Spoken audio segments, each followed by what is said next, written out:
Баласына кәсіп үйретпеген кісі оған ұры болудың жолын ашқан болады. Қалай түсіру керектігін білмесең, есекті шатырға шығарма. Сабыр деген тамырлары ащы, бірақ жемістері тәтті бір ағаш. Білгір адам білім іздейді, ақылсыз адам оны таптым деп ойлайды. Тегіңізді ұмытпаңыз, олар сіздің өткеніңізді еске түсіреді және болашақта өсуге мүмкіндік береді. Асыққан жаман, жақсылықта асығу мақтауға тұрарлық. Адамның ұлылығы оның қолында. Сенен қорқатын адамнан қорқ. Тегін сірке суы балдан тәтті. Нағыз күш эмоцияларыңызды басқара білуде және кез келген жағдайда сабырлы болуда. Ақымақ достан ақылды жау артық. Кім үйренсе, сол өседі. Табысқа шыдамдылық, шыдамдылыққа табандылық, табандылыққа өз-өзіне сенімділік арқылы жетеді. Кішкентай қадамдар үлкен жетістіктерге жетелейді.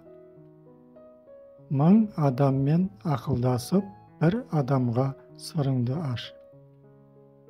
Егер адам даналықты іздесе, ол ақылды, ал оны таптым деп ойласа, ол ақымақ.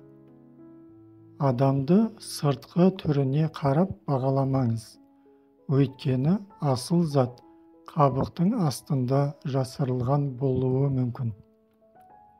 Адамды білгің келсе, онымен бірге саяхатта.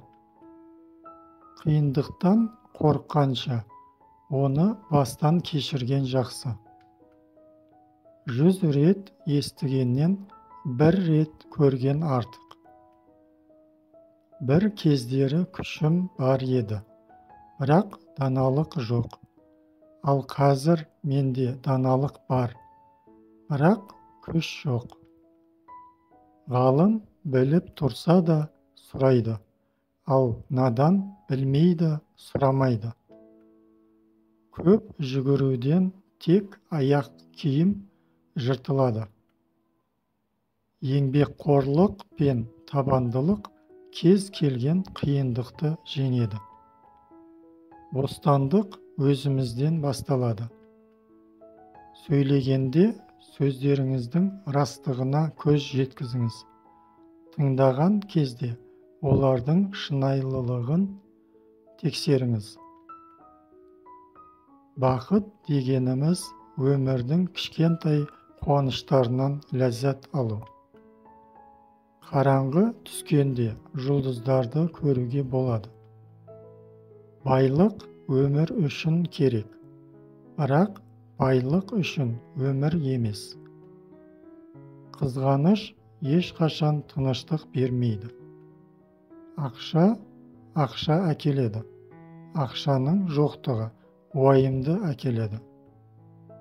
Ешқашан шағып көрмеген адамға араны айтудан не пайда? Қасқырдан қорыққан адам қой өсірмейді. Өтірік желден жылдам жүреді, бірақ шындық әрқашан өз жолын табады. Өтірікші шындықты айтса сенбейді. Таяз суда кішкентай балықтар болады. Асығыс адам мақсатқа сирек жетеді. Ит үреді, керуен жүре береді. Даналық қашан сөйлеп, қай кезде үндемейтінін білу. Барлығына нан беріңіз, бірақ әркімнен нан алмаңыз. Батылдық қорқынышты жеңеді. Даналық үнсіздік арқылы жақсы көрінеді. Ақымаққа ең жақсы жауап үнсіздік.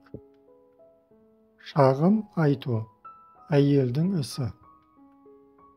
Кімнің сараң екенін қайыршы жақсы біледі.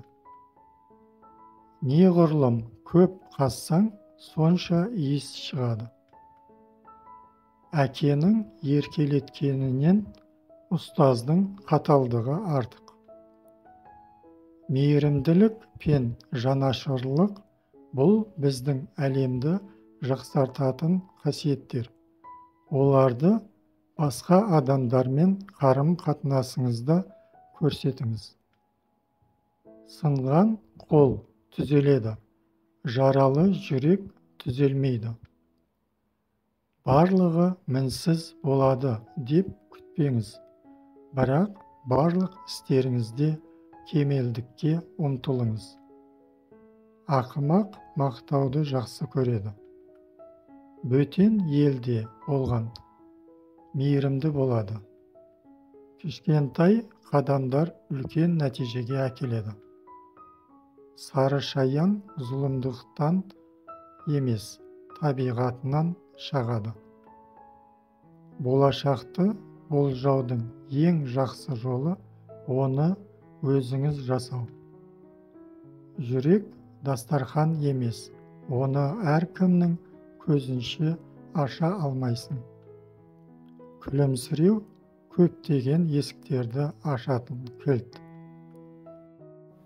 Кімде-кім өз қалауын қанағаттандыру арқылы сөндіремін деп ойласа, отты сабанмен сөндіруге тырысқан жынды сияқты. Қолыңызда барға шүкірлік етіңіз, және өмірдің әрбір сәтін бағалаңыз. Ол ерекше. Судай жұмсақ болыңыз, және ең қиын кедергілерден де өтіңіз. Жақсы достық ешқашан дақ түсірмейтін асыл тас сияқты. Асығыс жасалған іс ұзаққа бармайды. Махаббат бұл от. Ол жарқырамаса, бәрі қараңғы. Бірақ ол жарқыраған кезде жанып кету таңқаларлық емес. Жан тыныштығы бақыттың кілті. Бір тамшы шыдамдылық табыс мұхитын жасай алады. Тастардан қатты не бар? Адам.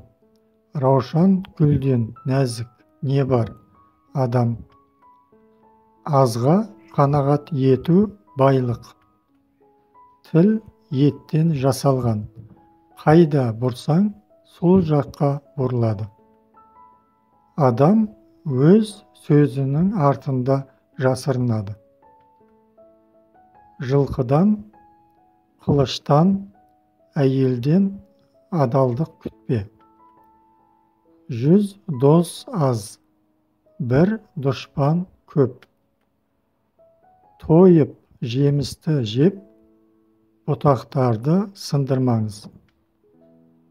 Жомарт адамға батылдық қажет емес.